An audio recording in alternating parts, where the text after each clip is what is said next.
What if the true edge of the world lies not in distant lands, but in the quiet spaces where human influence fades and nature reclaims its dominion? Patagonia, a realm more than just a stunning region at the southern tip of South America, beckons with its duality, where geography intertwines with the echoes of human ambition and the vastness of the wild. In Patagonia, there exists a reminder of humanity's limits, a place where the modern world confronts nature's raw power. Over 12,000 years ago, the first inhabitants stepped into this untouched territory. Before borders and states, only land, water, wind, and time existed. That ancient essence remains palpable today. Spanning over 1,000,000 square kilometers, Patagonia is still one of the least populated areas on the planet. On the Chilean side, fjords, glaciers, dark forests, and cold channels carve the landscape. Meanwhile, the Argentine side reveals expansive plains, salt lakes, and cliffs that stretch toward horizons so wide they seem to absorb. At the farthest south lies Tierra del Fuego, where the continent dissolves into islands, rock, sea, and unyielding winds. The name, bestowed by early European explorers, misleads. This land is not warm, but cold and fractured, where the earth appears unfinished, breaking apart before the eyes of. Patagonia leaves an indelible mark on the soul. It stands as a monument to a world unmade for human comfort, revealing itself without the softening touch of civilization.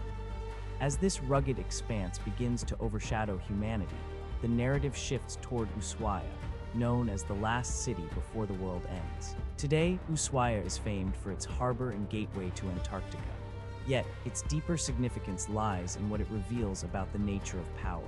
Founded in the late 19th century as a missionary outpost, it morphed into a penal colony, reflecting the darker impulses of state control over geography. Governments have long believed geography can discipline and punish. Russia had Siberia, Argentina claimed Tierra del Fuego. By exiling prisoners into this harsh, remote land, the state thought nature would serve as a silent arbiter of justice. When the first prisoners arrived in 1896, exile transformed into a punishment that extended beyond legal sentences. Distance itself became a tool of subjugation.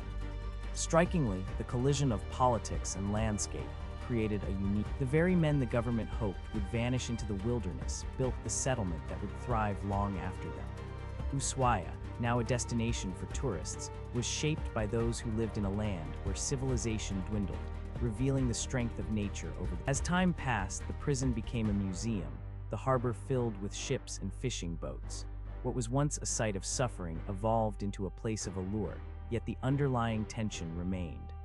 Ushuaia continues to exist uneasily within a landscape that refuses. Beyond Ushuaia lies the Beagle Channel, a cold artery weaving between Argentina and Chile.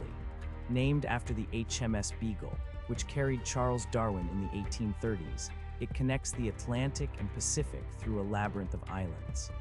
Yet the channel stands as a warning, a reminder that humans may chart waters, but never truly master. The lighthouse of Les Éclaireurs rises from its rocky perch, a quiet sentinel that does not symbolize triumph, but rather vulnerability.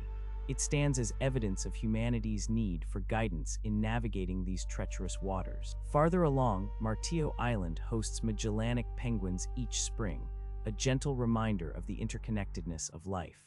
Yet this wildlife signifies more than beauty.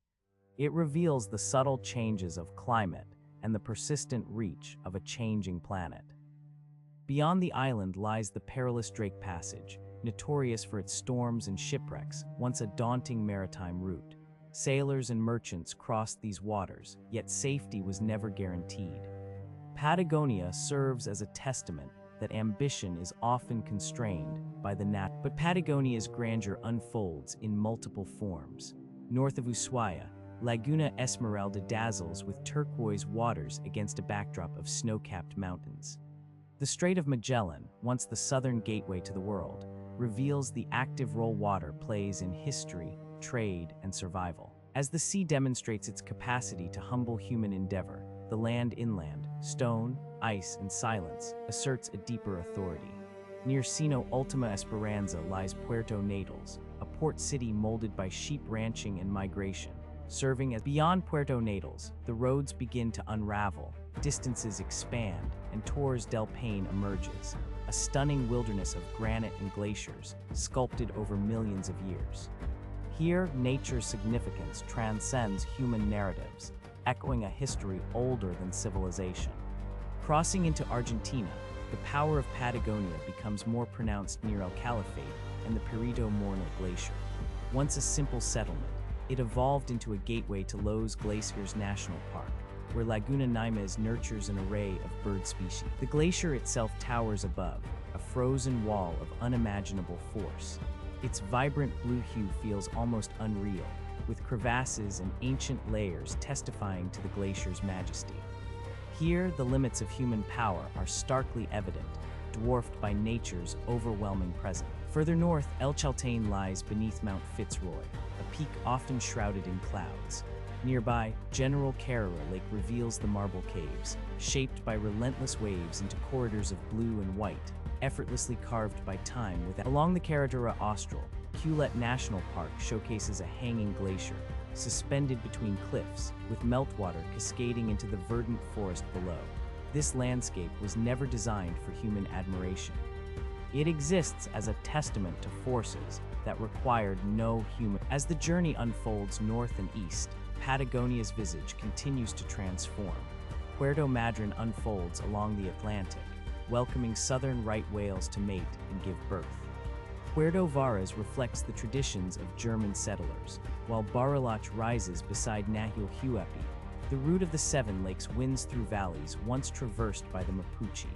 In this ever-changing landscape, Patagonia reminds the world of its power and resilience, echoing the lessons of a land where human ambition grapples with nature's indomitable spirit.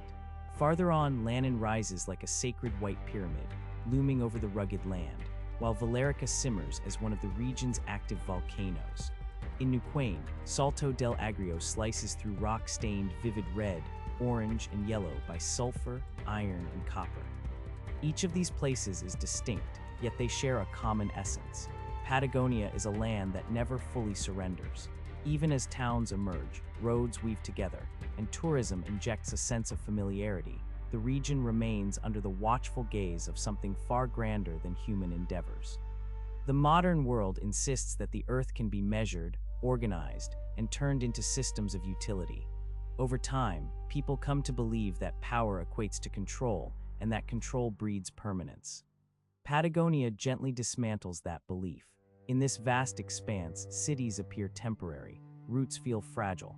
Even history shrinks in the shadow of oceans, volcanoes, glaciers, and relentless winds. Patagonia offers a rare gift. It is neither emptiness nor absence. It embodies a profound silence. Perhaps that is the true meaning of the edge of the world. Not a final point on a map, but a realm where human certainty falters, where civilization grows hushed, urging its inhabitants to remember that the Earth is ancient, deep, and less compliant than humanity dares acknowledge. Patagonia unveils this truth gradually through its distances, weathered landscapes, silence, and the unyielding authority of land, water, ice. In the end, Patagonia leaves more than mere images. It imparts perspective. It serves as a gentle reminder that not all that is meaningful can be controlled, and that true power does not always demand conquest. Sometimes the most profound lesson a place can impart is one of humility. At the distant edge of South America, where the map begins to fragment, human ambition persists, yet it no longer reigns supreme. The world remains vast, far beyond the systems devised to contain it. And in Patagonia, that undeniable truth is still vividly visible, echoing through the silence and the wild beauty of a land that endures, reminding all who venture here of their place within the grand tapestry of existence.